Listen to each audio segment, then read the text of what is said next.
For 94 days, a woman lived in a beige Volvo in the corner of a stop-and-shop parking lot in Newport, Rhode Island, and not one person in that town thought there was anything wrong with it. Her name was Delphine Marchetti Vance. She was 27 years old, and 18 months earlier, she'd been principal cellist of the New England Chamber Orchestra. She owned a house 4 miles away.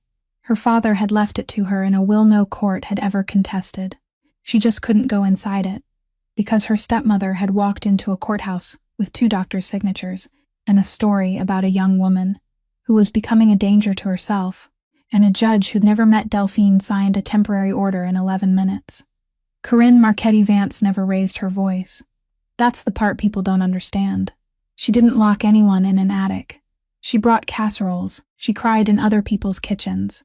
She called Delphine's best friend and sat there for 2 hours apologizing for the burden. And 6 days later, that friend gently suggested Delphine go home and make peace. She called the orchestra, just out of concern. She always got there first. Everywhere. And so a professional musician with a conservatory education and a trust fund she couldn't touch learned which nights the security guard skipped his rounds, learned that rain was safer than a clear sky, and learned the cruelest thing of all, which was that when she told strangers the truth out loud in her own calm voice, it sounded exactly like something a crazy person would say. Corinne didn't need to silence her. She only needed to let her talk. Then, on a February night with dirty snow banked against the curbs, a knuckle rapped on the driver's side window at 3 a.m, and Delphine came up off the seat with the only weapon she had left in the world, the frog end of a cello bow, held out in a hand that didn't shake. The man standing in the snow was Raphael Castellan. He was 34. He was thin as wire, dark gray already coming in at his temples, wearing a coat that cost more than the car she was sleeping in. Around Providence, they called him the Quiet One, not because he was gentle, but because in 15 years nobody could recall ever hearing him raise his voice, and the men who'd worked the docks under his father knew exactly what that silence was worth. He was missing 2 joints off the little finger of his left hand. He'd never told anyone why, and when Delphine told him to stay back, he didn't move an inch. He just laid that ruined hand flat and open on the hood of her car, palm up, empty, and he said her music teacher's name. What she couldn't know yet was why a man like that had come at all, or that every Thursday for 15 years, he'd driven to a care facility in Cranston to sit for 3 hours with a woman who hadn't known his name since he was 22. He was the one man in Rhode Island who knew, from the inside, exactly what a mind coming apart actually looks like. And he'd looked at Delphine Marchetti Vance's file for 4 days straight, and what he saw wasn't a sick woman. It was a hunt. If this story is already getting under your skin, hit that like button and let us know you're here. Share it with someone who needs to hear it, because somebody out there is being told they're crazy tonight. And subscribe, because stories like this one deserve an ending, and we've got a long way to go. So now let's go back to that parking lot. 3 a.m, a cello bow, and an open hand, and the 7 minutes that changed everything. The old woman stepped out of the darkness between 2 delivery trucks, moving slowly, one hand gripping a side mirror to steady herself on the crusted snow, and when the sickly yellow floodlight touched her face, Delphine let out a breath that sounded as though someone had struck her in the chest. Ottilie Brennan Ward was 71 years old. She stood there in a wool coat worn thin at the elbows, the same coat Delphine had seen on hundreds of Saturday afternoons in the music room of her own home, and she was crying, without a sound, only tears running down both hollow cheeks, and she didn't bother to wipe them away. "Mrs. Tilly," Delphine said, and her voice broke on the very first word, the same voice that only moments ago had been flat and sharp as a blade laid across a strange man's throat. "They told me you'd moved away, Miss," Mrs. Tilly said. "Miss, I'm here. I'm still here." The bow lowered. Not all the way. It lowered by no more than the width of a hand, the gesture of a woman who had spent 3 months learning that every gentle thing could be a trap, and Raphael Castellan, standing less than 2 steps away, noticed it and recorded it somewhere in his mind the way a man records the final number in a contract. He didn't move. His hand remained open on the hood, his palm empty, snow falling into it and melting into water, and he didn't pull it back. Delphine didn't climb down from the vehicle. She stayed seated on the edge of the seat, both feet still inside the cab, the door open only as wide as an unfinished decision, and she looked at the man for a very long time, And then she did something he hadn't prepared for at all. She laughed. It wasn't a joyful laugh. It was the laugh of someone who had just seen the ending of a story she had read too many times before. "Castellane," she said. "Do you think I don't read the newspapers? I sleep in a car, sir. I don't sleep under a rock. Everyone knows what that name means here in Providence.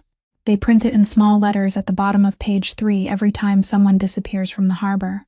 Mrs. Tilley tried to say something, a choked miss, but Delphine raised one hand and the old woman fell silent. "Please don't. You did this because you care about me, and I know that. But you don't understand what you've just done." She turned back to Raphael, and now she wasn't laughing anymore. "Do you understand what you've just done? For 3 months, I've been a woman falsely accused. That's all. A falsely accused woman still has somewhere to stand, sir, even if that place is the driver's seat in a supermarket parking lot. People can still look at me and think, maybe that girl is telling the truth. But after tonight, if anyone sees you standing here, then, what am I? I'm a madwoman taken in by a criminal organization. I'm a newspaper headline. Do you know how much my stepmother would pay to own this night? She'd pay everything she has. And you've just handed it to her for free. At 3 o'clock in the morning, in the snow." She stopped. Her breath rose white into the air and dissolved. "I don't know who you are," he answered very softly, without a moment's hesitation. "That's all right. I know who you are." She heard those words and believed she understood them. A file. Men like him kept files on everyone. She let the words pass and didn't ask what he meant, and many months later, when she finally understood what that sentence had truly meant, she would remember forever that she had stood only one unasked question away from the truth. But for now, she simply continued. "So go home. Thank you for coming. I mean that, thank you. You're the first person in 3 months who's been willing to come near this car without wearing pity on his face.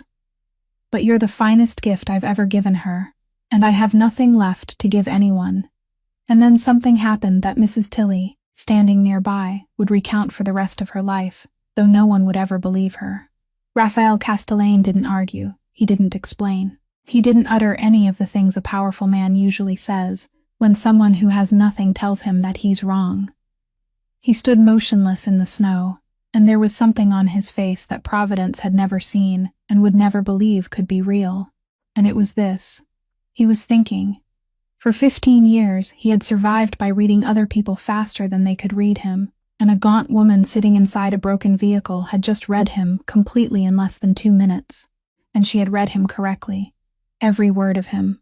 He looked at the bow in her hand, its wooden frog still pointing outward, and he thought of men he had met, who held things far more dangerous than that, yet whose hands had trembled more than hers.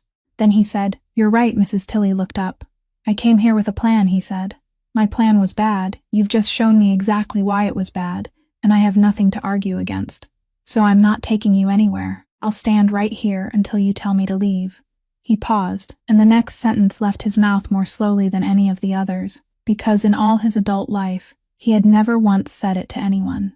"Then tell me what I should do." 4 days before that night, in a second-floor room of an unmarked building on Federal Hill, a 71-year-old woman sat down in the chair usually reserved for debtors and enemies, and she placed her handbag on her lap as though it were a small animal that needed to be kept warm. Emmett Straub stood by the door and never took his eyes off her, because that was his job, and because in 10 years of doing this work, he had never seen anyone sit in that chair without at least one bead of sweat at the temple. Mrs. Tilley had none. She was only cold. Raphael Castellane sat behind the desk without speaking, letting silence do its work as it always did, and he waited for her to begin in one of the 3 ways everyone began: pleading, bargaining, or threatening. She chose none of them. She said, "I know you're going to ask why I came to you. So I'll tell you now and save us both some time." Raphael didn't answer. "People tell me you're the most feared man in this state. That isn't why I came. I'm not looking for a frightening man, Mr. Castellane. I'm looking for the young man I once saw kneeling on the steps of St. Bartholomew Church. There was a clock hanging on the wall, and Emmett would later say that he could hear it clearly, a sound he had never once noticed in all the 10 years it had been there. I played the organ there," Mrs. Tilley said, 15 years ago. That morning, I was practicing for the afternoon service when there was a noise outside, and everyone in the church ran out and then ran away. The priest, the people kneeling in the front pews, every one of them. because they knew what had just happened, and they knew that staying meant becoming a witness, and being a witness in this city carries a price. I was already old. I couldn't run fast enough. I stayed on the organ bench, and from there I saw everything. Raphael didn't move. I saw a young man come running. He was about 19. He dropped to his knees on the steps, and he didn't scream, didn't call for anyone, didn't strike the ground with his fists the way people do in movies. He only took off his coat and laid it over his father, carefully, as though he were afraid the man might be cold. Then he sat there. He sat there for a very long time, Mr. Castellane, so long that I began to think perhaps he had forgotten the rest of the world still existed. And when the police cars arrived, he stood up and told them he hadn't seen anything. He said it in a very calm voice. 19 years old, she looked directly at him. I was the only person left inside the church that day. I've never told anyone this story. Not in 15 years. Raphael Castellane raised a hand to his left wrist, removed his watch, and placed it face up on the desk, the glass turned toward the ceiling. Emmett Straub, standing by the door, watched him do it, and suddenly understood that this meeting wouldn't end in 5 minutes like all the others. Tell me, Raphael said. From the beginning, and she did. She spoke for more than an hour without crying, without missing a single beat, in the voice of a woman who had taught music all her life and knew exactly how slowly a story must be told for people to truly hear it. And when she finished, Raphael asked her only one question. You said the girl lost her home in the fall. It's February now. Why did you wait until now? Mrs. Tilly looked down at the handbag in her lap. Then she said, without lifting her head, Do you know her instrument was sold at a charity auction? They took photographs. People even praised that woman for being generous, and she went on talking about the auction, and Raphael let her speak, and he didn't ask the question again. But he had heard it. He had heard the emptiness where an answer should have been, the way a person stepped aside, as though avoiding a puddle they knew was deep, and he stored it somewhere in his mind, beside all the other things whose time had not yet come. After she left, he called Emmett into the room, and he did what 15 years of instinct told him to do. Beginning the next morning, a large man sat in a plastic chair in the waiting room of Dr. Ansel Pryor's clinic, reading a fishing magazine. He had no appointment. He asked no questions. He sat there from opening until closing, day after day, turning the pages one at a time, and when the receptionist asked what he needed, he smiled with great kindness and said that he was waiting.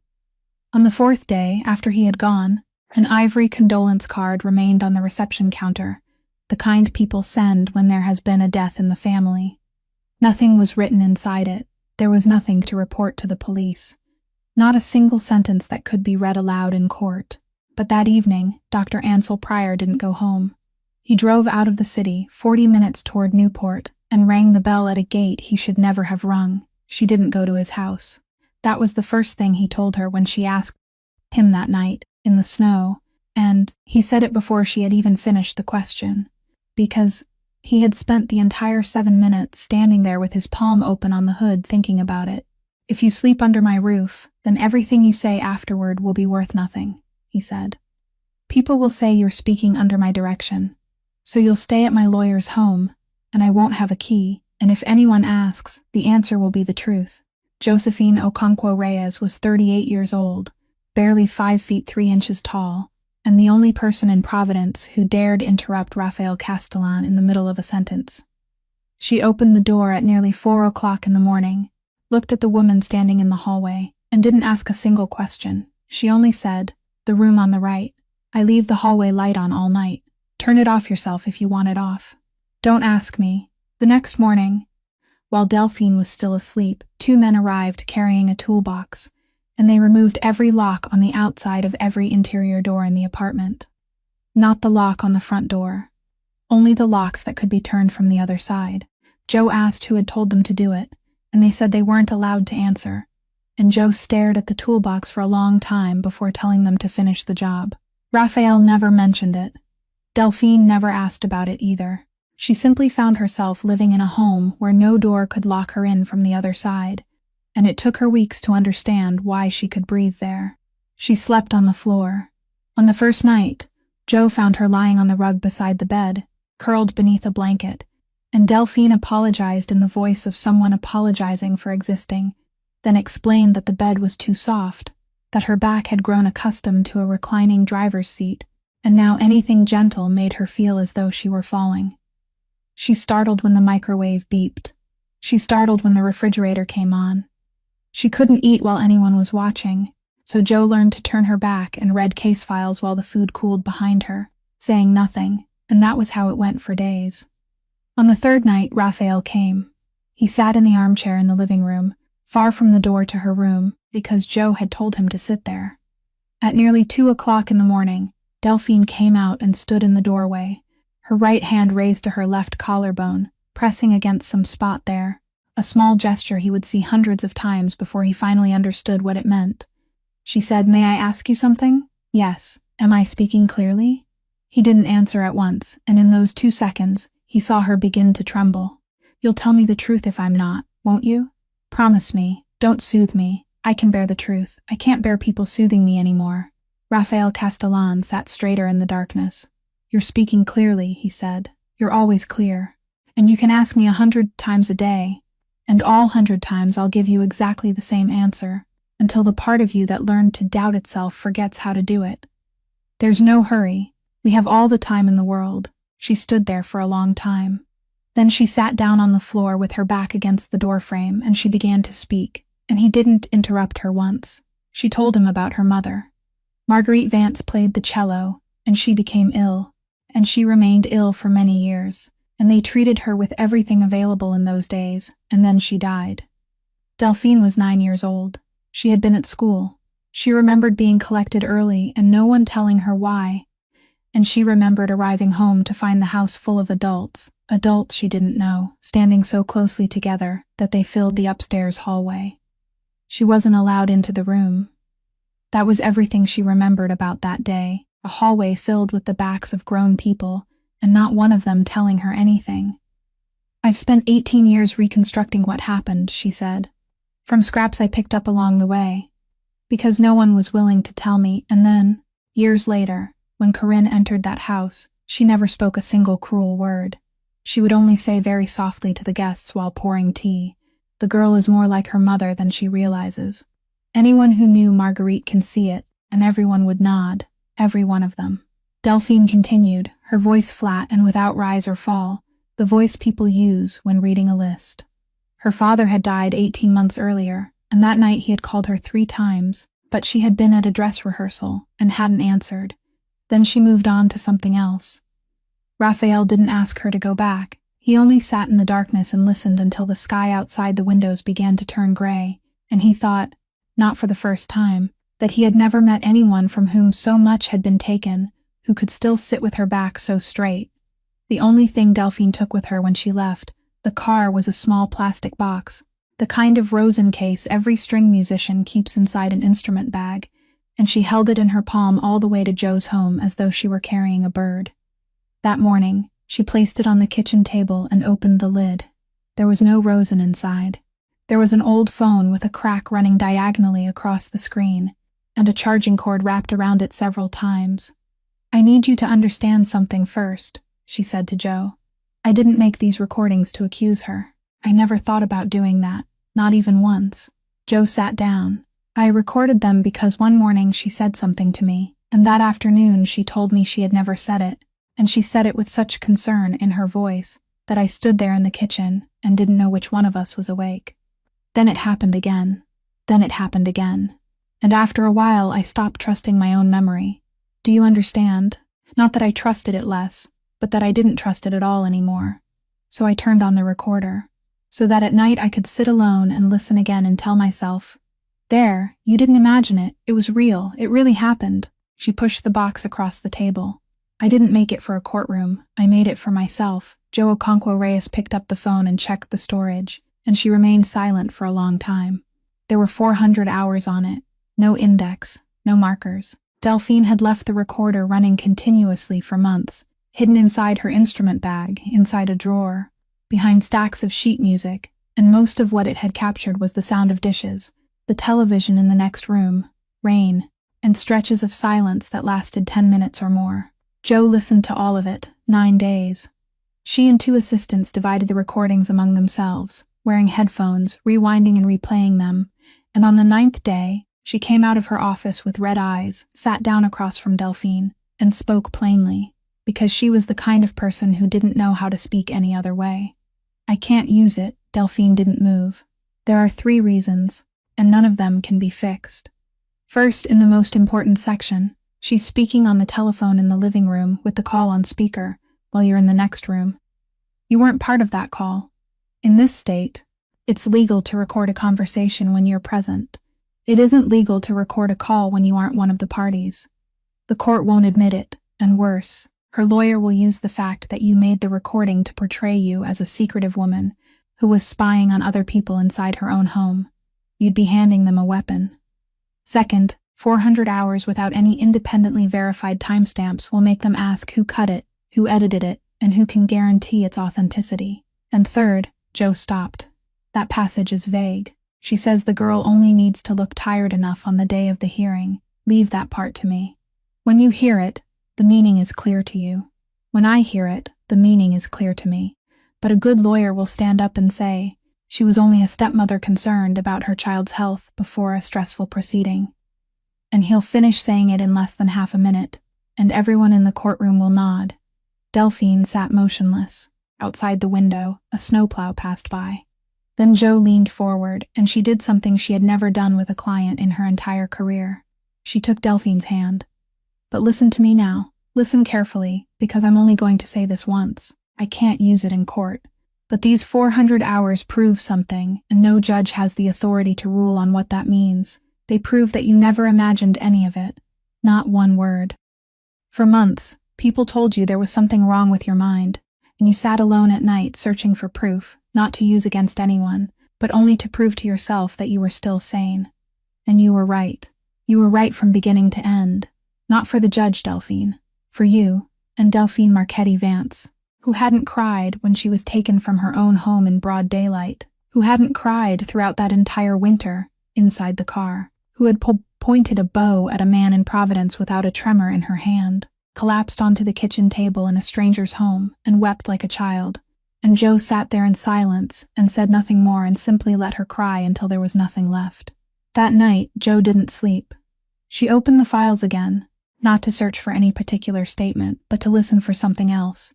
People's names, dates, numbers Corinne had let slip when she believed only 4 walls could hear her. And near dawn, Joe removed her headphones, sat up straight, and realized that for 9 days she had been holding the wrong thing. It wasn't evidence. It was a map Joe discovered that Delphine could eat when she was outdoors, and that was how the walks began. No one discussed it. Raphael simply appeared one afternoon carrying 2 cups of coffee, and didn't say why he had come, and they walked along the cliff road in Newport, where the February wind blew in from the open water, scraping against the skin like sandpaper, and the sea below was the color of lead, and there wasn't another person anywhere along the long stretch of road, and in the middle of all that emptiness, Delphine could breathe. He slowed his pace to match hers. He didn't ask anything. Later, she would understand that this was precisely why she told him, that throughout that entire winter, he was the only person who never asked her a single question. She told him about Beatrix Ansaldo. They had known each other since their first year at the conservatory, sitting beside one another in rehearsal rooms, sharing a sandwich at midnight before examinations. And Beatrix was the first person Delphine called when the door of her own home closed behind her. Beatrix said she would come immediately, and she truly did. For the first 6 weeks, Delphine slept in her friend's living room on a sofa that was too short, and she remembered thinking, with a naivety that hurt her now whenever she looked back on it, that at least she still had one person. Then Corinne came. She didn't call ahead. She rang the doorbell one afternoon while Delphine was out, and she brought a pie, the kind of apple pie people bring to neighbors who have just moved in. She sat in Beatrix's kitchen for 2 hours. She cried. That was the part Delphine had to stop in the wind to explain clearly, because she knew anyone listening would imagine a threat, and there had been no threat at all. She apologized, Delphine said. She sat there and apologized to Beatrix. She said she felt terribly guilty for allowing this burden to fall onto the shoulders of a young woman who had no responsibility for any of it. She said she had done everything she could, found the best doctors, spent countless nights without sleep, and failed, and now Beatrix was the one who had to carry it. She asked Beatrix whether she was sleeping. She asked whether she was tired. she asked in the voice of a woman being torn apart by concern. Delphine pulled her collar higher. Do you know where the poison was? She didn't say a single cruel thing about me. Not one. She only sat there looking exhausted and kind, and she let Beatrix invent the rest for herself. 6 days later, Beatrix sat down on the edge of the sofa one morning and took Delphine's hand.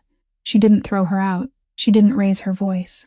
She spoke very gently, in the tone people use when suggesting something wholesome and good, saying that perhaps Delphine should go home and make peace with her, that family was still family, that everything would be easier if she allowed people to help her. And Delphine sat there on that sofa that was too short, looking into the face of her oldest friend, and she saw it, the thing that had settled behind Beatrix's eyes over those 6 days, something that looked gentle and patient and impossible to argue with. She stood up. She folded the blanket. She said thank you, walked out the door, and never returned. No one threw me out, she told Raphael. That's the part I need you to understand. No one did anything to me. Beatrix was still a good person, and she's a good person to this day. She had simply been told a story before I had the chance to tell mine. I left on my own. I folded the blanket myself, and I walked out the door myself. That was how everything in my life happened throughout that year. No one ever laid a hand on me. Raphael walked beside her without speaking, and he was making a calculation in his mind, the calculation she didn't need to put into words for him. The woman had rung Beatrix's doorbell before Delphine had even thought of asking anyone for help. She had called the orchestra before anyone had the chance to invite Delphine to play again. She had sat in other people's kitchens before Delphine could cross their thresholds. He looked out toward the sea and thought about a woman who had stayed one step ahead of her stepdaughter, at every turn for months, patient, gentle, silent, and he felt something inside him begin to heat slowly like coals inside a furnace. Was there anyone else? He asked. Did you try anyone else? Delphine didn't answer at once. Then she said, her voice flat, I tried the police station once, only once. She kept walking. She didn't tell that story to anyone, not even him, and she wouldn't tell it until much later. There was a particular morning she shared with him just once, never to speak of it again. The sky had been clear that day, which meant the night had been a bad one, and she was sitting in the driver's seat with the notebook on her lap when someone tapped gently on the glass. A woman about her mother's age stood outside wearing a red coat, her silver hair neatly arranged, holding 2 cups of coffee and wearing an expression Delphine would remember for the rest of her life, because there wasn't the slightest trace of cruelty in it. She lowered the window. The woman handed one of the cups inside. She said, Sweetheart, you've been sitting here for several days. I see you every morning on my way to work. She asked whether Delphine was all right. She asked whether there was anyone at home she could call, whether she had any family, whether there was someone the woman could contact for her. And Delphine, who had remained silent for so many days that her throat felt raw when she tried to make a sound, took the hot coffee in both hands and began to tell the truth. She spoke slowly. She spoke with great clarity, carefully and in order, because she had rehearsed this story inside her mind hundreds of times and knew precisely where she needed to begin. She said, my stepmother. She said the court. She said 2 doctors, and a temporary order, and my father's house 4 miles from here, which I'm not allowed to enter. She managed perhaps 3 sentences, and then she saw it. It began at the corners of the woman's eyes, something very small, and then it spread downward to her mouth, and it wasn't contempt, and that was the part Delphine would never forget, because if it had been contempt, she could have argued against it. It was pity. The woman's face softened. She touched the frame of the car door, and she said, in the voice people use with the sick, a voice gentle and slow and utterly impossible to argue with, It's all right, sweetheart. It's all right. She told Delphine to drink the coffee and get warm. She told her to keep herself warm. Then she left. She went to work, and she was a good person.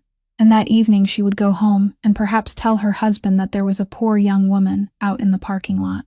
Delphine remained there alone, holding the hot coffee in both hands, watching the steam rise, and she understood what that entire winter had been trying to teach her. The truth, when spoken aloud, sounded exactly like the words of a madwoman. Not because she told it badly, she told it perfectly. It was precisely because it was perfect, because it was clear and orderly and filled with details, that it sounded even more like madness. Corinne had never needed to silence her. She only needed to let her speak. From that morning until the night Someone tapped on her car window for the second time. Delphine Marchetti Vance didn't tell her story to another soul. Not because she was afraid, because she understood. And that silence was something she chose for herself, and it was the most costly thing the other woman had taken from her. Raphael listened to the entire story one afternoon on the cliff road, and he said nothing. 2 days later, he came to the apartment carrying something in his hands. He didn't say what it was, where it had come from, or why he had brought it. He only stood it in the corner of the room beside the window, where the morning sunlight fell, then sat down in the armchair as he always did and began talking about the weather. A cello. For 3 days, Delphine didn't touch it. She walked past it many times each day. She stood in the kitchen and looked at it through the doorway. She raised her hand to her left collarbone and pressed the spot where, for 20 years, a thick callus had formed because the instrument rested there every day. And she realized that it was softening, fading, disappearing, and she stood there in a stranger's kitchen with a cold understanding traveling down her spine, that her body was quietly erasing the last evidence of who she had once been. On the 4th day, Raphael was sitting in the living room, and Joe sat across from him with a stack of case files, when a sound came through the wall. One note, only a single note, held for a long time, slightly out of tune, trembling at the end. Then silence. Then the sound of crying. Joe stood up to go inside, and Raphael raised one hand, and she sat down again. They remained there, 2 grown people sitting silently in a room, listening to a woman weep behind the wall, and neither of them went in. That evening, Delphine came out with swollen eyes, and she looked at him for a long time before asking, "Where did you get it?" Raphael Castellan stood, put on his coat, and wished her good night. There were things in Providence that didn't require a telephone call. They simply appeared. The next morning, when Raphael came downstairs, a black car was parked across the street with its rear door already open, and Emmett Straub stood on the sidewalk looking at it without saying a word, because they both knew who the car belonged to, and they both knew that it wasn't something a man refused. Gazar Sarkeesian was 66 years old. He sat in the far corner, a small old man wearing a turtleneck sweater, holding a paper bag filled with still warm bagels, and when Raphael got inside, he offered him the bag before he even said hello, "Eat." "You're too thin. If your mother could see you now, she'd cry." Then he said, "Forgive me. I forgot." The car moved slowly along the waterfront. Emmett sat in the front beside the driver, his eyes fixed straight ahead through the windshield, and no one told him to get out, and that too was a message. Sarkeesian said nothing for a long while. He looked through the window at the cranes and the gray water, like a man quietly taking in the view. "Do you know what I like about our arrangement?" he finally said. "It has only one condition. Just one. People think these things have to be complicated, that there must be papers and lawyers. There don't. One condition. Don't let Washington remember that this city exists. It's been 11 years.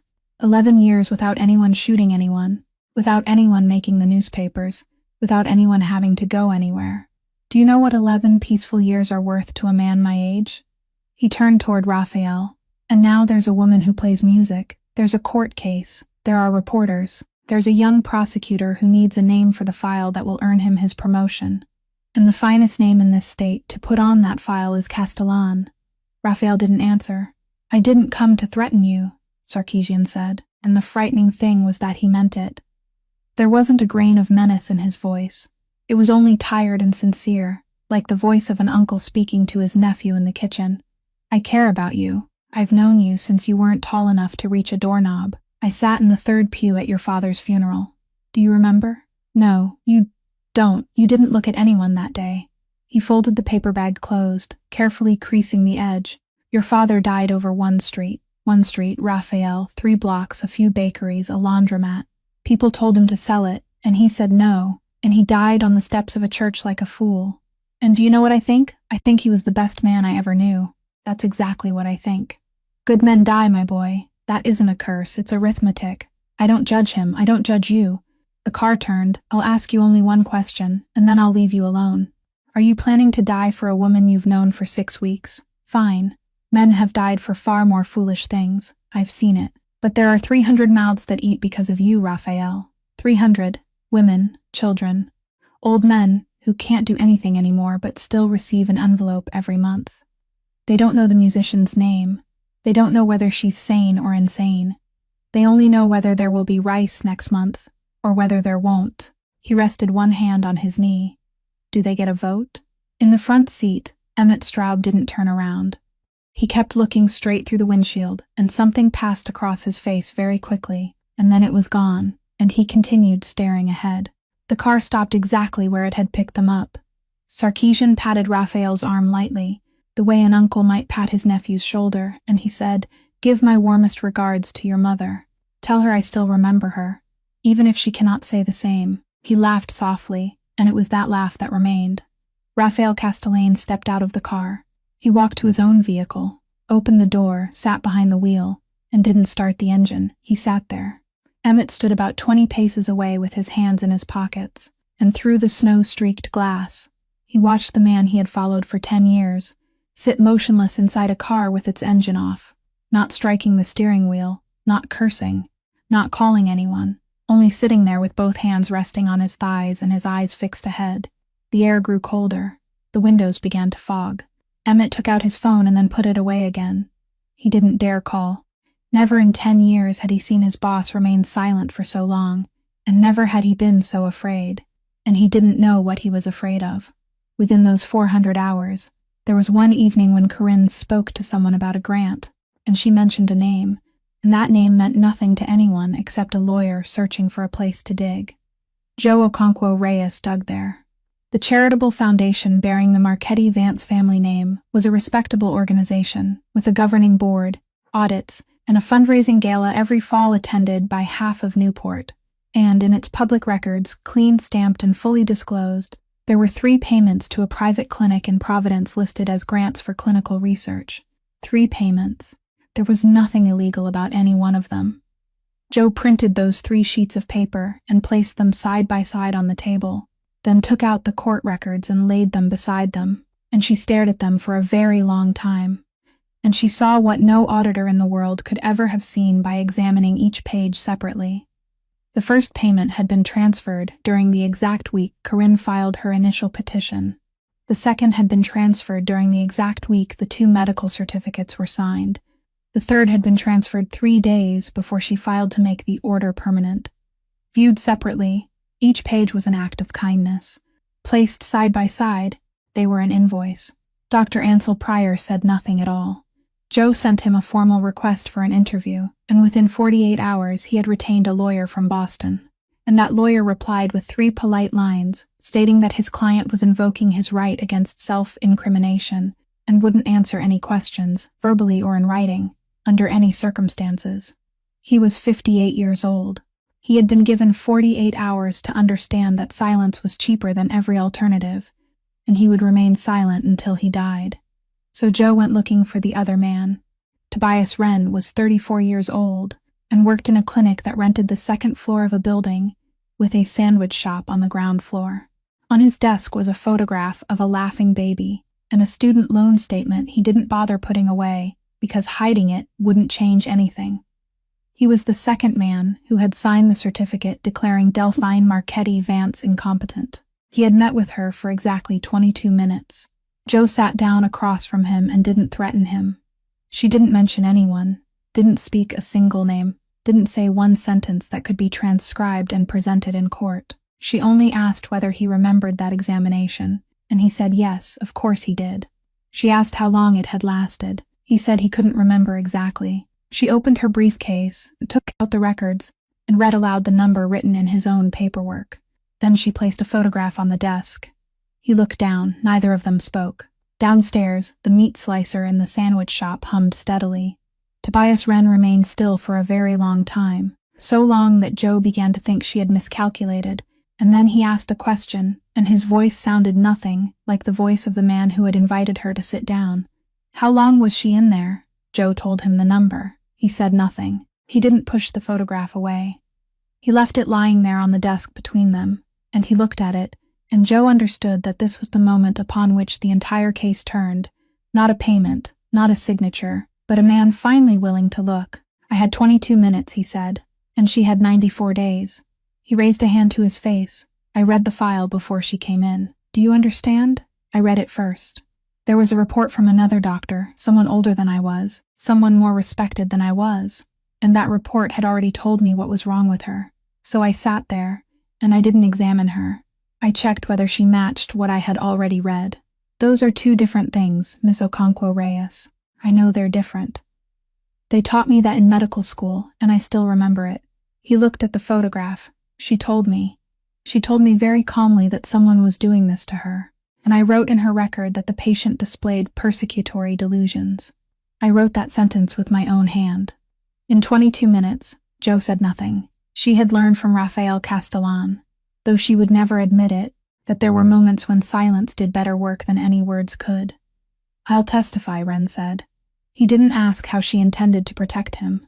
He didn't ask what would happen to his medical license, to his debt, or to the baby in the photograph on his desk. He only said, "Could you leave this photograph with me?" It was a Thursday, and he didn't explain anything. He only asked whether she wanted to come with him, and she said yes before she had time to ask where they were going. The nursing home in Cranston smelled like every nursing home in the world, of floor cleaner and soup. And at the end of the second-floor hallway there was a room overlooking the parking lot, and inside that room sat a woman beside the window with a wool blanket across her lap. Consolata Castellan was 71 years old. She looked at Raphael as he entered, and smiled with great politeness, the kind of smile one gives a kind stranger. And she said, "Hello, young man?" He said, "Hello, mother." He said it in such an ordinary voice that Delphine had to turn away. Then Consolata saw Delphine, and her face brightened, and she leaned forward and asked with hope in her voice, "Are you the music teacher?" Delphine stood there. She opened her mouth, then closed it again. And then she said, "Yes, Mom." At the end of the hallway stood an old upright piano, its wooden surface scratched, and it had been out of tune for so long that no one bothered mentioning it anymore. Delphine sat down before it. She placed both hands on the keys and felt what had happened to them during that winter, the way the ring finger of her left hand kept trying to curl into her palm of its own accord, and she knew what was about to happen. She played anyway. It was bad. It was bad in the way that made people want to look elsewhere. Wrong notes, broken rhythm, one musical phrase split in two because her finger wouldn't obey her, and the piano itself was out of tune, and still she continued, her face burning red, and she didn't stop. Consolata Castellan began to cry, not from sadness. She sat in her wheelchair with both hands resting on the blanket, tears running down her face, while she smiled, laughing and crying at once like a child who had been given a gift. And she said something in Italian that no one in the hallway understood, and then she said, "More, please. Play more, Miss." Raphael stood in the doorway. Later, when they stepped into the hallway, he spoke to Delphine, and he spoke very slowly. 6 years ago, there was a charity concert here, in this exact place. Your orchestra sent a small group, probably because someone made them come, probably because no one wanted to. The principal cellist was a 21-year-old woman. Delphine turned to look at him. My mother could still speak then. She sat in the front row and cried through the entire performance, the entire thing. Afterward, she kept asking me to bring her back to hear them again. She asked when they would return. She asked all through that year. Those were the most beautiful 3 hours she had that entire year. And I tried to buy them back. I had money. I called people. I offered to pay any price if they would come again. They thanked me very politely and never came. He looked down the hallway. I stood at the back of the room that day. I always stand at the back of the room. I didn't come near you. I didn't say a word to you. I didn't thank you. I only remembered. Delphine stood motionless for a long time. Then she said, her voice so quiet it was almost impossible to hear, "I don't remember any of it. I played hundreds of concerts like that. Hundreds. I'm sorry. I truly don't." "I know," he said. "You had no reason to remember. That's exactly what I'm trying to tell you. You gave my mother the most beautiful 3 hours of her entire year. And you didn't even know you had done it. You walked out of this place and forgot about it before that week was over. That is who you are, Delphine. That is who you are when no one is watching, when there is nothing to gain, when it means nothing to you at all."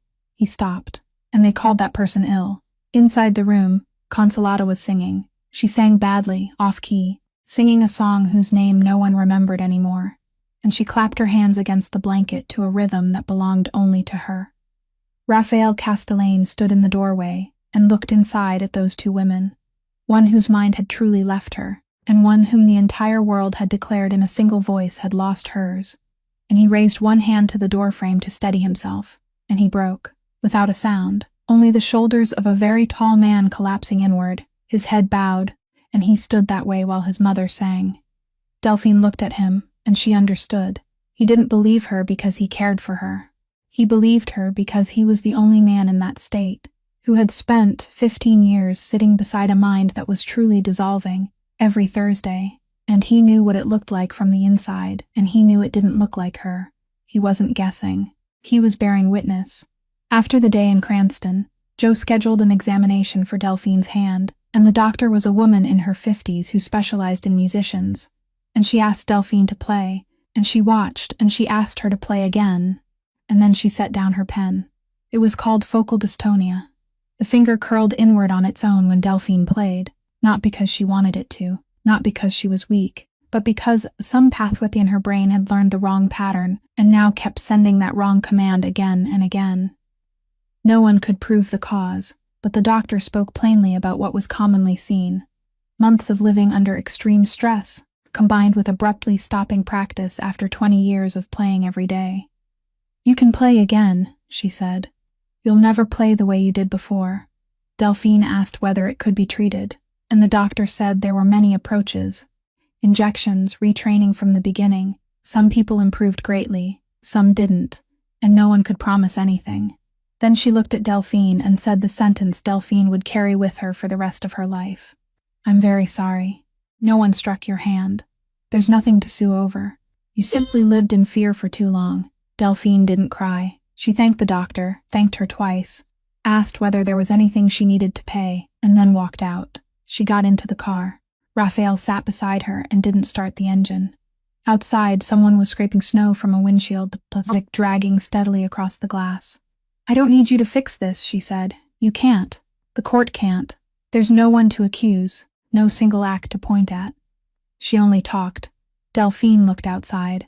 "I only need you not to tell me that everything will be all right," and he didn't. He sat there with her in the car without starting the engine until every window had fogged over. That evening, Mrs. Tilley came to his office without warning.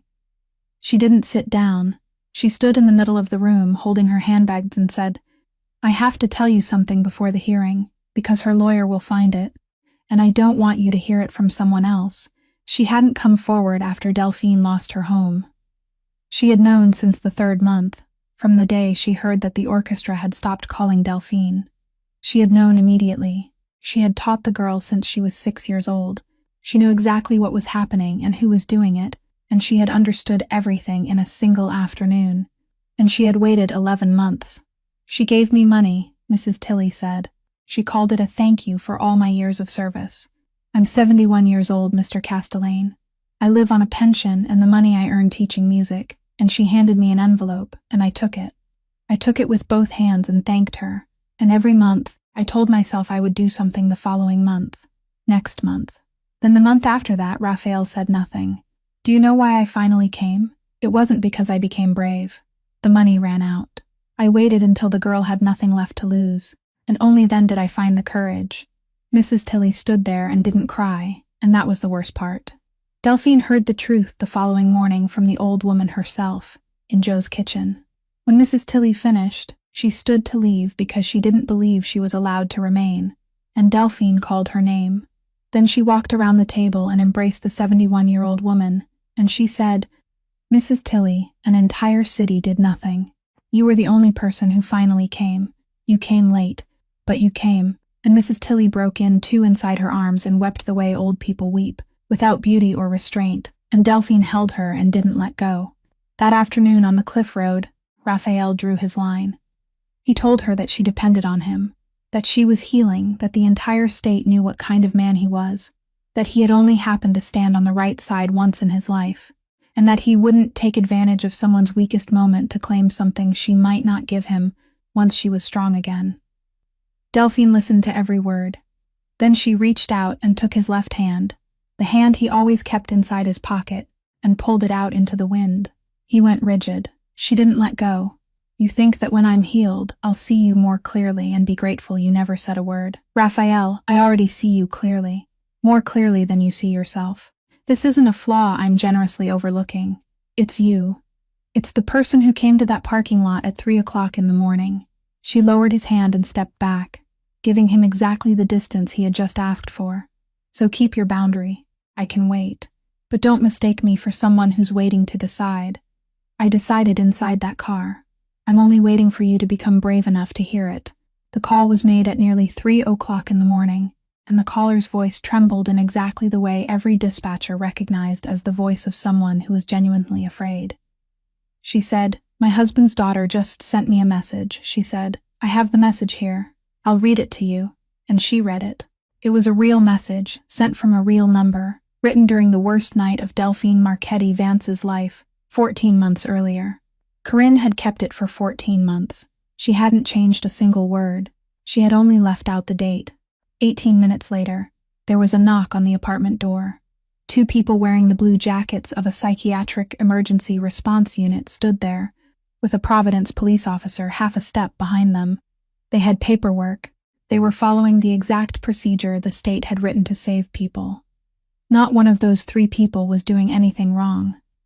Jo Okonkwo Reyes opened the door, wearing pajamas and glasses, and she planted herself directly in the middle of the doorway. She didn't raise her voice. She asked to see the papers. She demanded time to read every line carefully.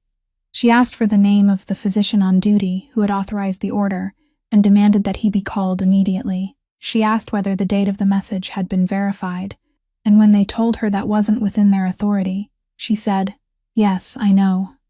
I'm only making a record that I asked and that you answered in that way." She did the only thing the law allowed her to do, the thing every good lawyer understood. She couldn't stop them. She could only force them to move slowly. 7 minutes. Behind her, in the kitchen, Delphine had backed into the corner, between the refrigerator and the table. For 4 seconds she became the woman she had been in November again. The entire winter that had passed, the cello in the corner, the walks beside the sea, all of it was erased in 4 seconds, and her hand reached blindly behind her and seized the nearest thing, and that thing was a wooden spoon lying inside a mixing bowl. She stood there, 27 years old, in a stranger's kitchen, holding a wooden spoon. No one moved toward her. Raphael arrived in the 7th minute. He didn't push anyone aside. He stopped in the hallway a few steps from the door, looked inside, and saw her standing in the corner of the kitchen. Then he spoke very quietly, not to the people in blue. Who told her that Delphine was here? No one answered. But someone was standing at the far end of the hallway, someone who had been there before Raphael arrived, and that person didn't leave. Emmett Straub didn't deny it. That was what Raphael would remember forever. He didn't deny it for even a second. He only stood there with his arms hanging at his sides and said in a hoarse voice, "I did. I called her lawyer yesterday afternoon." Then he said the rest, speaking quickly, speaking like a man who had rehearsed every word inside his head for an entire day. He had seen Sarkeesian step out of the car. He had watched his boss sit inside a vehicle with the engine off until every window had fogged over. Night after night, he had counted the 300 mouths. The old women on Federal Hill who received an envelope every month, the children who didn't know anyone's name.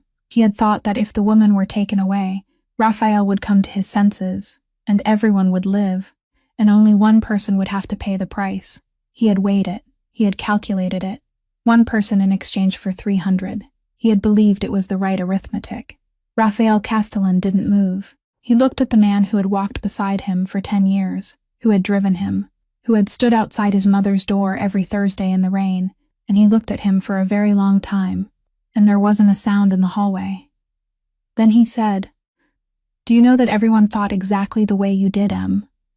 Emmett didn't lift his head. The police thought that way. Her closest friend thought that way. Sitting in her own kitchen and thinking exactly what you just thought. That doctor thought that way in 22 minutes. The woman who carried coffee into the parking lot thought that way and then went to work. 94 days, Emmett. 94 days. And this entire city made the same calculation you made, that she was a reasonable price to pay for something larger. Not one of them was a bad person. Neither are you. That's the part I can't understand. He turned his head away. "Get out of here. Don't make me say it again." Emmett Straub walked down the stairs.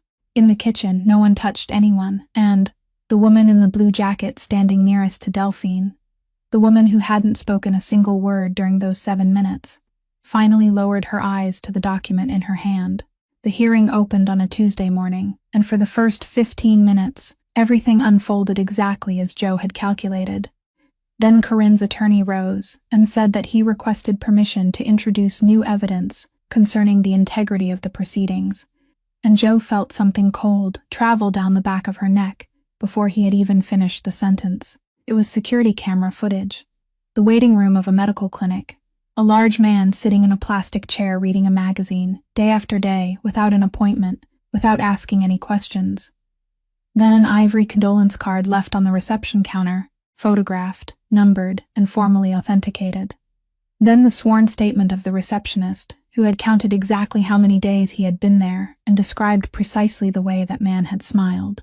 "Your Honor," the attorney said, his voice sorrowful, like the voice of a man forced to say something he wished he didn't have to say.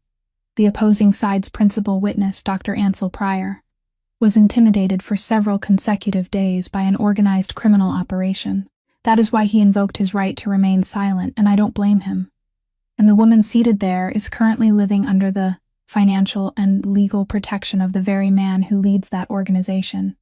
I'm not saying she is at fault. I'm saying that my client has been so frightened she hasn't been able to sleep, and now the court understands why. A murmur traveled through the courtroom like wind through leaves. Raphael Castellane sat in the back row without moving, and inside his chest, something was slowly sinking. 4 days. He had sent Emmett before he met her, before he knew her face, during those 4 days when he believed he was helping. He had lived for 15 years by that instinct, and it had never failed him. And now it had placed the finest weapon of his life directly into that woman's hands, carefully wrapped and personally delivered. He looked toward the plaintiff's table. Delphine sat with her back straight and didn't turn around, and inside his mind he heard again her flat voice in the snow. The sentence he had acknowledged with a nod, and then allowed to slip away, and he understood that she had been right from the very first minute, right in every word, and he had been the only person in the room who hadn't listened. Joe stood. She did the only thing left to her. She submitted what she had uncovered from the map. The telephone records from the night Delphine's father died, 3 calls from Auguste Marchetti Vance's phone to his daughters. None of them answered. Then a 4th call, 2 minutes later, to another telephone inside the same house, on the same floor, less than 20 paces away. That call connected. It lasted 40 seconds, and the emergency call wasn't made until 26 minutes later. The entire courtroom fell silent. Corinne's attorney rose almost immediately and said, very calmly, that his client had been in a state of panic, that she had run to find medication, that she hadn't understood how serious the situation was, that this was a wife who had just lost her husband, and the other side was attempting to turn her grief into an accusation, and, Your Honor, nothing on that page proved anything at all. And he was right. That was the terrible part. It proved nothing. There were 100 innocent explanations for 40 seconds and 26 minutes, and not one person in the world could prove which one was true. The judge recessed the hearing until the afternoon. In the hallway, Raphael Castellane stood against the paneled wall. He didn't strike anything, he didn't speak to anyone. He only stood there with both hands in the pockets of his coat, looking down at the floor. Delphine came out and found him there. She didn't ask him why. She didn't blame him with a single word. She stood beside him, resting her back against the same wall, looking straight down the empty hallway, and she said very quietly, "For 18 months I believed my father called to say goodbye to me. I comforted myself with that. I thought he only wanted to hear my voice one last time, and I was on stage playing Brahms, and that was all right, he would have understood." She swallowed. "Now I have to wonder whether he called because I was the person he trusted. 3 times, and I didn't answer. And the person he finally had to call instead of me, the person who was right downstairs, answered for 40 seconds. Raphael closed his eyes. "I'll never know," she said. "That is the last gift she gave me. Not the truth. The empty place where the truth should have been, and I'll carry it for the rest of my life." Then she turned toward him. "Are you listening to me now?" The hearing resumed that afternoon, and nothing changed, because an accusation like that didn't need to be true. It only needed to be spoken in a room where reporters were sitting. That evening, Raphael Castellane didn't go home. He sat in the second-floor office with his lawyer and said, "If the thing they're pointing at is the harbor, then take the harbor away." Joe thought he was joking. He wasn't. The first idea was to sell it. He rejected that immediately. Selling would mean Sarkeesian had to take possession of an asset already under scrutiny, and he wouldn't accept it, and even if he did, the harbor would still be the harbor, and people could still point at it. Raphael wanted something else. He wanted the harbor to cease existing in the form it had known for 40 years. So he did something no one in Providence had ever heard of. He transferred the entire warehouse operation into a publicly registered joint venture, with independent audits performed by a firm in Boston, reports filed on time, and a real governing board with real meeting minutes. Operational control went to the Sarkeesian side.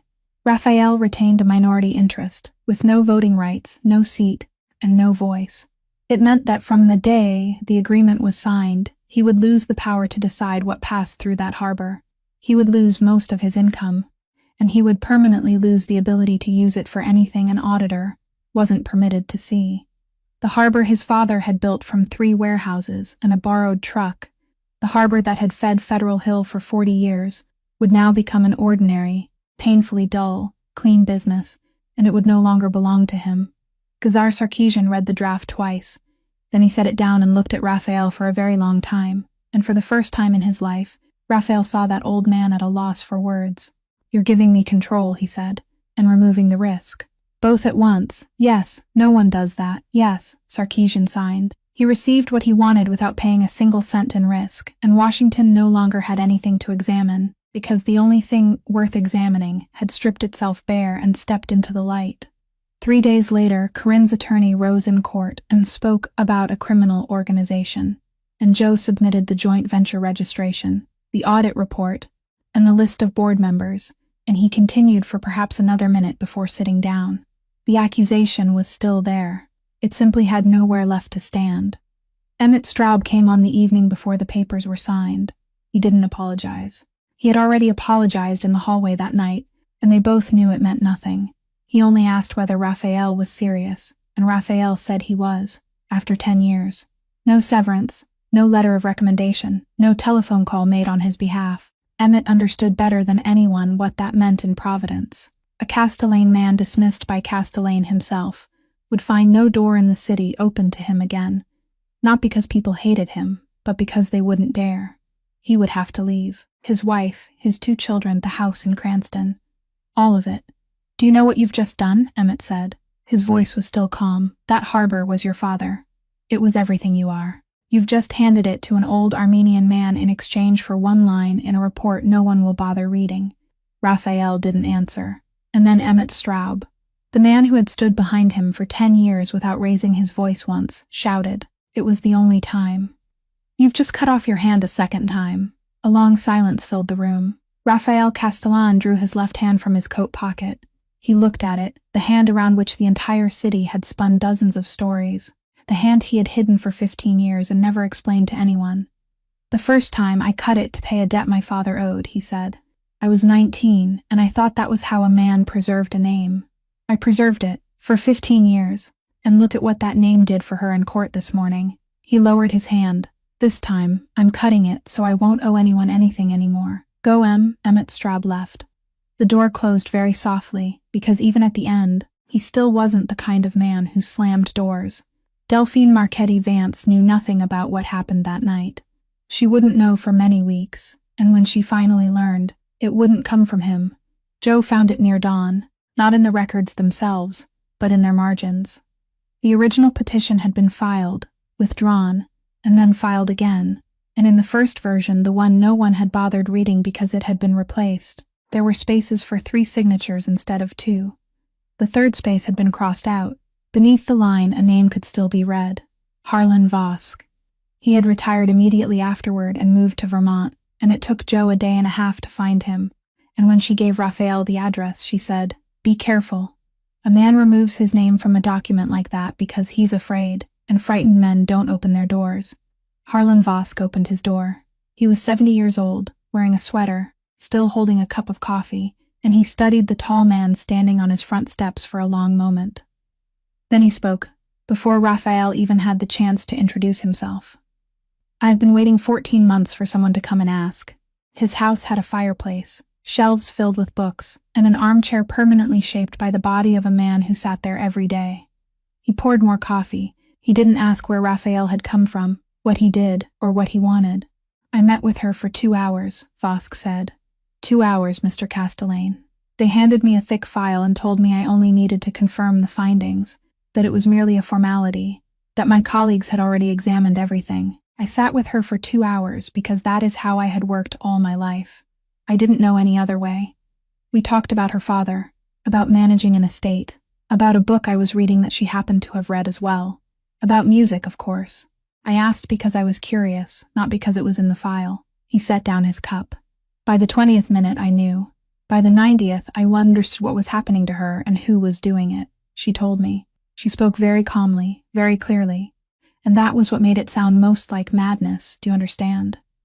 A person inventing a story stumbles over the words, but she spoke as though she were reading minutes from a meeting. I sat there thinking, dear God, this girl is being hunted. What did you do? Raphael asked. I withdrew my signature, he said it very softly. 4 days later, I called her attorney and told him I wouldn't sign, that I disagreed, that I wanted my name removed from the document. They were very polite. They thanked me. They said it was perfectly all right, because 2 signatures were sufficient under the law. The fire crackled. And that was everything I did. Raphael said nothing. I didn't call the court. I didn't write to anyone. I didn't look for her. I had the judge's name in the file. I had the telephone number for the state medical board. I had 40 years of practice behind me, and a name people still respected. I had everything I needed. I filed my retirement papers, sold my house, and came up here. He looked into the fire. I told myself I had done my part. I hadn't signed. I was clean. There I've said the exact word I used with myself, Mr. Castellane. Clean. And I remained clean for 14 months while that girl slept in a car in a supermarket parking lot. The old man turned to look at him and his eyes were dry. Do you know what the worst part is? I slept very well. I came up here, read my books, walked every morning, and slept very well for 14 months. I didn't spend a single night tossing and turning. That is what I can't forgive myself for. Not that I did nothing. That it was so easy. Raphael Castellane sat in silence for a long time. He had entered many rooms in search of guilty men, and he had found them, and never once had anyone opened the door and read aloud his own indictment before Raphael could ask the first question. When he stood to leave, Vosk walked him to the door. He remained there in the doorway with the Vermont wind blowing inside, and he said, almost to himself, there is one more thing. About her mother's instrument. Raphael stopped. The old man didn't continue. He only looked out toward the forest, and there was something in his face that made Raphael, a man who had spent his entire life asking questions, decide not to ask. Harlan Vosk appeared in court 10 days later. He didn't gain a single cent. He received no immunity. He took the stand and testified that he had spent 2 hours with Delphine Marchetti Vance and had known she was completely sane. And then he testified against himself as well, admitting that he had known, that he had remained silent, and that he had slept soundly. And in that courtroom, it wasn't money, cameras, or any elaborate scheme that brought Corinne Marchetti Vance down. It was the confession of a man who had nothing to lose and nothing to gain. Joe offered to take her to a hair salon. Delphine said no. She had cut her own hair with kitchen scissors on some night during that winter, and it was still uneven and jagged, and she said, I want them to see what 3 months inside a car does to a human being. If I walk in there with neatly styled hair, they'll think it couldn't have been that bad. She entered the courtroom that way. She wasn't rescued a second time. Raphael didn't stand beside her, and Joe didn't speak for her. She stood up and spoke for herself. She didn't cry. She didn't raise her voice even once. Her voice was low and clear, like someone reading a piece of music she had known by heart for years. Your Honor, the cruelest thing they did to me wasn't taking away my home. It wasn't my mother's instrument. It wasn't the name I had built in my profession, even though it took me 20 years to earn it. And the 3 months inside that car weren't the worst thing either, though I know that is what you will remember most when you leave this room. She allowed the silence to reach its deepest point. The worst thing was that for 14 months, there was someone patient, gentle, and full of concern who told me every day that my own mind couldn't be trusted. She didn't shout. She didn't strike me. She only spoke softly, a little each day, in front of other people, until I began recording conversations inside my own home. And I need you to understand why I made those recordings, because the opposing attorney will tell you that it was the behavior of a paranoid woman. I didn't record them to use against her. I recorded them to prove to myself that those conversations had truly happened. Because I could no longer trust my own memory, someone in the back row released a very quiet breath.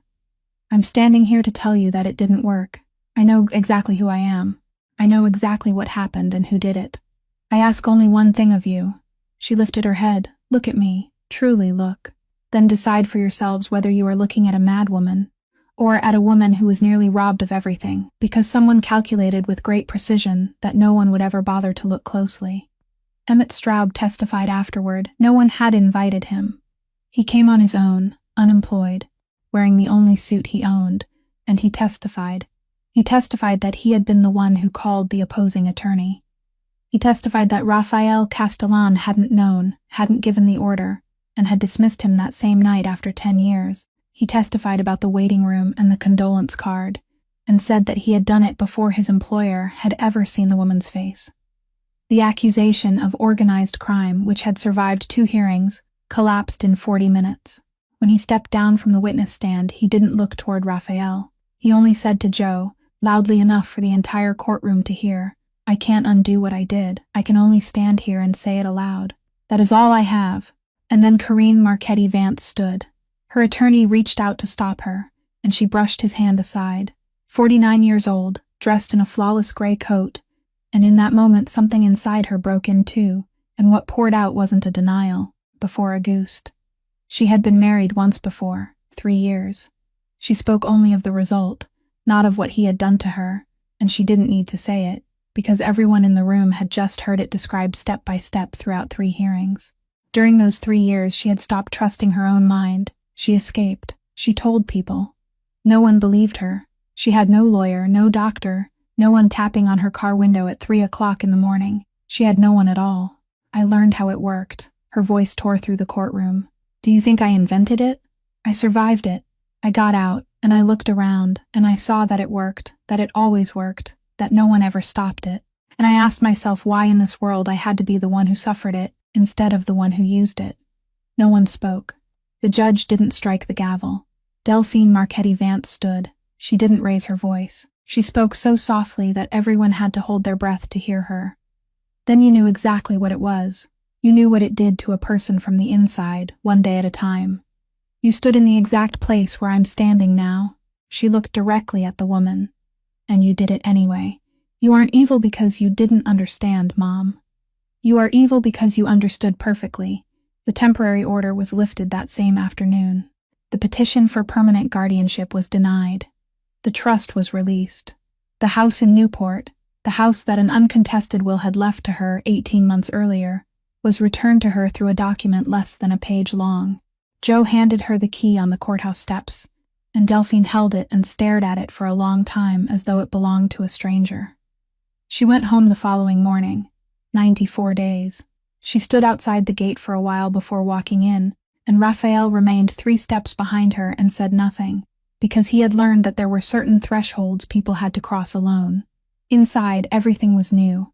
That was the first thing that struck her. There was no dust, no cobwebs, none of the abandoned decay she had imagined throughout that entire winter in the car.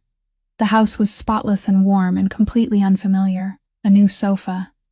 New curtains. Paintings she had never seen hanging where the pictures she had grown up with used to be.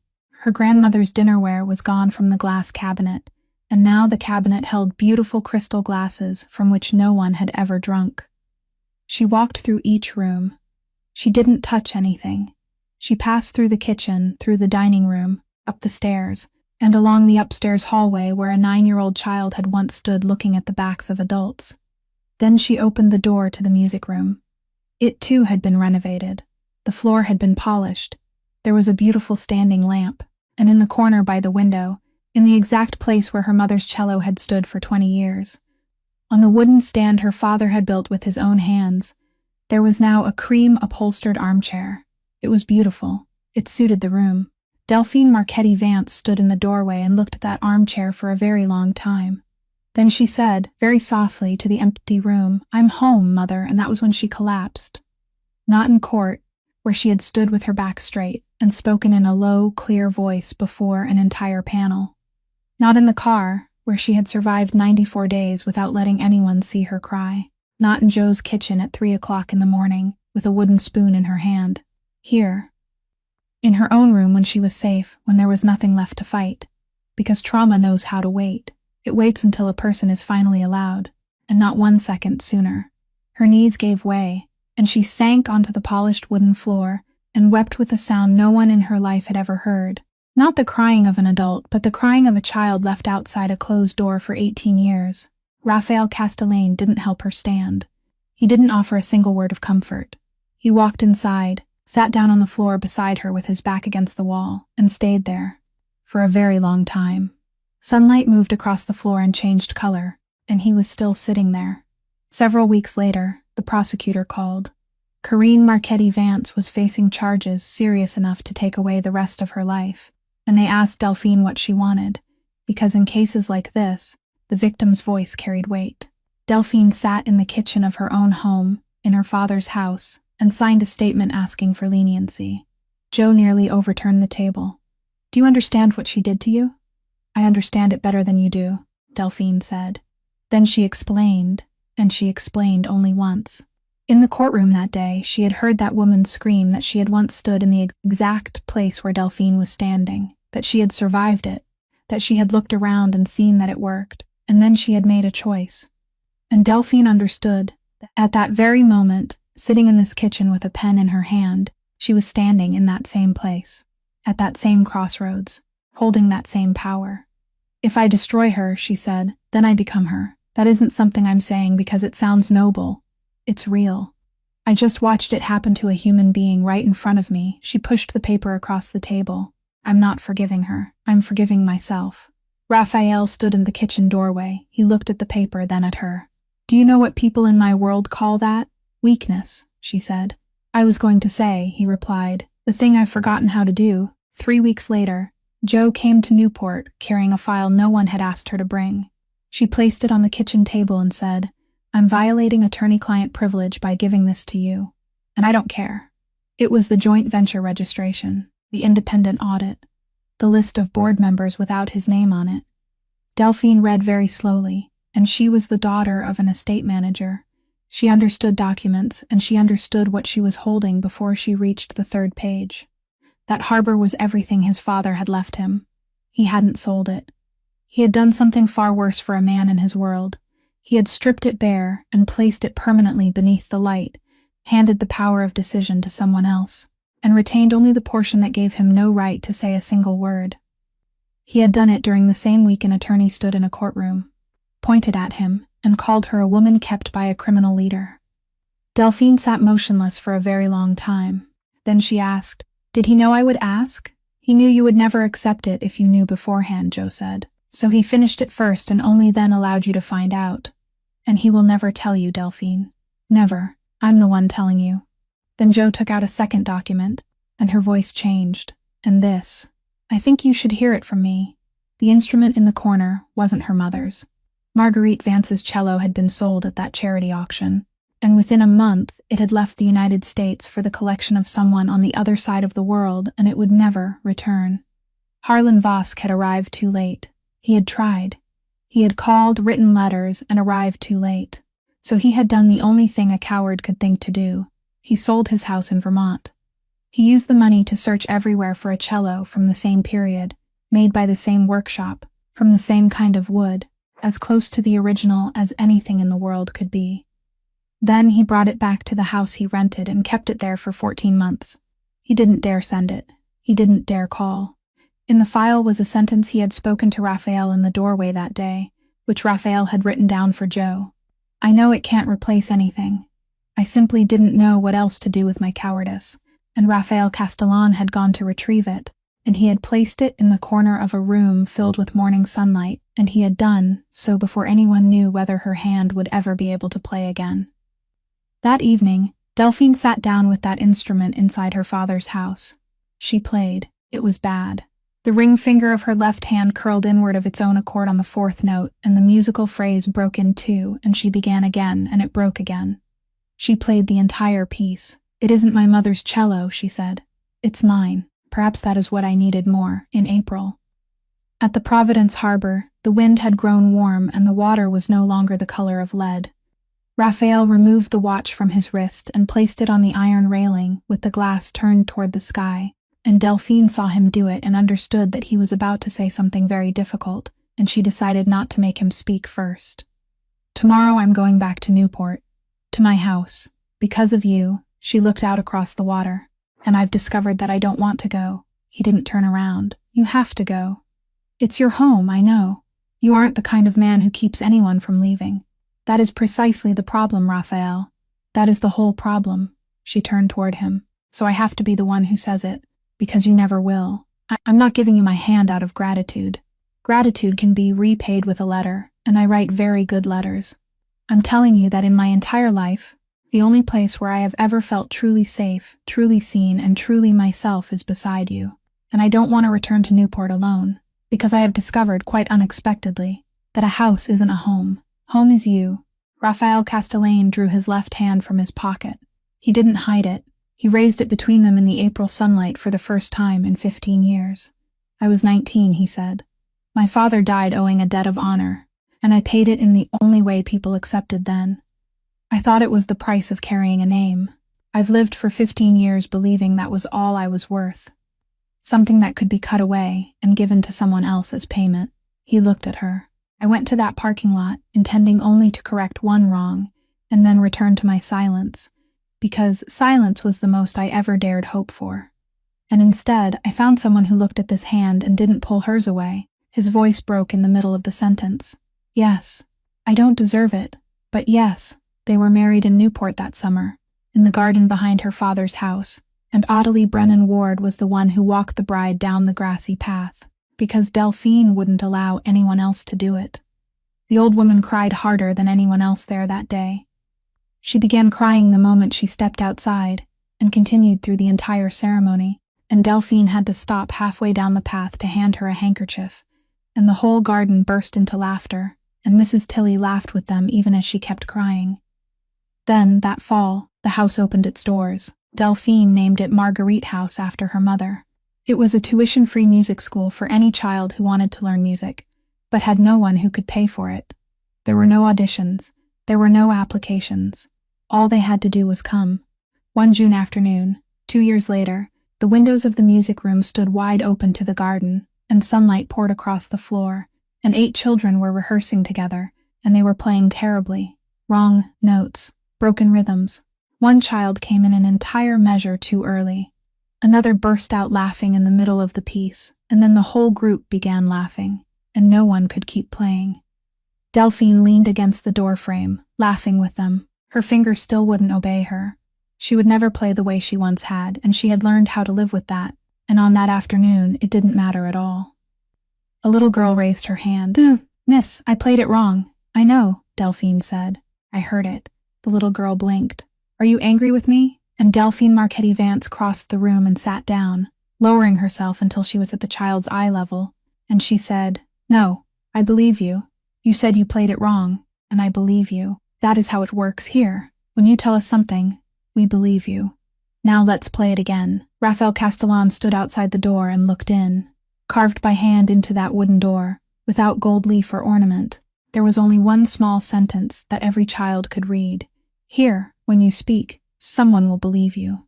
He never returned to his silence. She never allowed him to. And this story leaves us with something very simple, and also very difficult. Throughout everything that happened, no one ever raised a hand. The stepmother only spoke softly. The closest friend only offered one kind piece of advice. The woman carrying coffee simply went to work. The old doctor merely withdrew his name and then slept soundly. An entire city simply did nothing, and because of that, one woman nearly lost her whole life. The greatest evil in this world rarely shouts.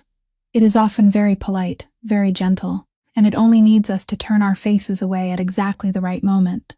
But this story also teaches us the opposite. One man asked a stranger to look closely, and she looked, and everything changed. One emergency worker asked the right question. One young doctor was willing to sit quietly and truly look at a photograph. One 71-year-old woman finally knocked on a door. She came late, but she came. Believing another person when they speak is the least costly thing we can give one another, and also the most precious. And in the end, remember that not everything we lose can be recovered. Some fingers will never play the way they once did, Some questions will never receive an answer. But people still go on living, still go on loving, still open the windows and let the sunlight in. And that is the truest courage of a human life.